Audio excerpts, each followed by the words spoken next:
Prince Harry's marriage to Meghan Markle unleashed a kind of resentment against what life is like in the royal family, a royal author has told Express.co.uk. Prince Harry and Meghan tied the knot at Windsor in 2018, before cutting themselves out of royal life in March 2020.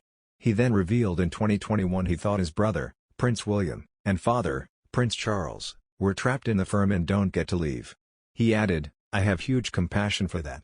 Lloyd, the author of the newly published The Queen, 70 Chapters in the Life of Elizabeth II, told Express.co.uk that his nuptials with Meghan unleashed pent-up bitterness at the constraints of firm life. He added that if Prince Harry's path hadn't crossed with Meghan, he likely would have ended up increasingly unfulfilled without an avenue to express his frustration. He claimed, "I think there's something inside him that marriage has unleashed, a sort of resentment about what he did, and what life is like in the royal family." He added, "I think had he not met Meghan, he would have carried on in this country, doing the Invictus Games and other sorts of avenues, but, perhaps, sort of increasingly unfulfilled.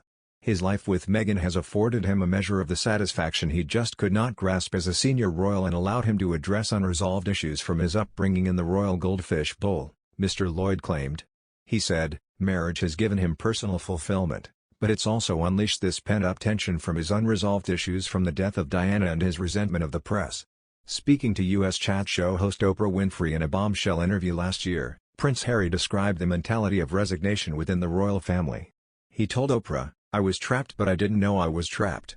Like the rest of my family are, my father and my brother, they are trapped." He added, "For the family, they very much have this mentality of, this is just how it is. This is how it's meant to be. You can't change it. We've all been through it." The Duke of Sussex then commented last week that he was ensuring the Queen, 96, had the right people looking out for her. He told NBC, "It was just so nice to see her. She's on great form. She's always got a great sense of humor with me and I'm just making sure that she's, protected and got the right people around her." Omid Scobie, the Duke and Duchess of Sussex's biographer, then claimed the Queen's entire schedule was organized by aides, courtiers and household staff, in charge of every aspect of her life. Mr. Scobie continued, "And it's at the hands of some of these same people that Harry experienced some of his darkest and most distressing moments as a working member of the firm."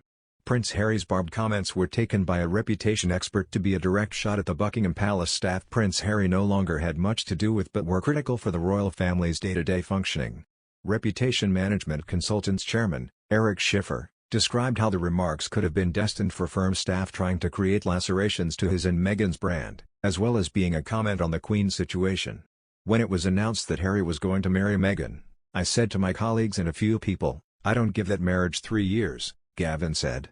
He added that he didn't think someone who was used to the world of Hollywood would be able to deal with the monarchy, and Chloe Savage, Markle's wedding dressmaker, echoed that sentiment to insiders Annetta Constantinides in January. "I cannot see Hollywood, which is Meghan, a beautiful woman, a confident actress, putting up with the system, which even Diana couldn't cope with," Gavin said. Gavin's prediction proved incorrect, as Markle and Harry celebrated their third wedding anniversary in May. But in the couple's interview with Oprah Winfrey, Markle did say she was naive about what it meant to marry a royal before she and Harry said "I do." "I didn't grow up knowing much about the royal family," Markle, who grew up in the U.S., said. "It wasn't something that was part of the conversation at home. It wasn't something we followed." She said she did not understand that the royal life projected to the public would extend to the private moments of her life. For instance, Markle said she was surprised when Harry told her that she had to curtsy when she met the Queen at the Royal Lodge.